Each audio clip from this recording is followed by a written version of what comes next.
With pushback growing amid the ICE immigration raids that are happening across the country, a protest in the West Valley today grew out of control, injuring a police officer.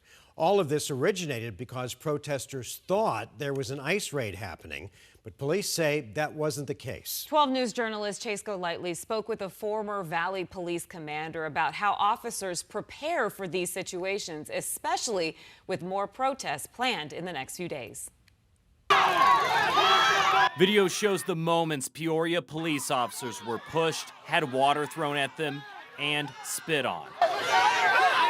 All because these protesters read on social media police and undercover federal officers were part of an immigration raid, which have sparked other protests here and around the country. But police say that's not why they were at Peoria and 67th Avenue. They responded to a drug-related incident with Homeland Security investigations, and it had nothing to do with immigration.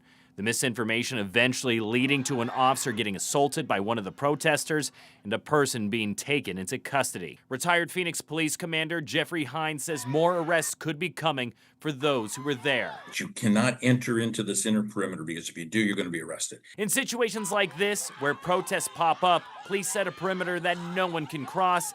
And because of recent protests, Hines says officers aren't going to let it slide. Because you're going to start seeing law enforcement, their fuse is going to be very short. You cross those lines, they're going to put their hands on you and they're going to arrest you.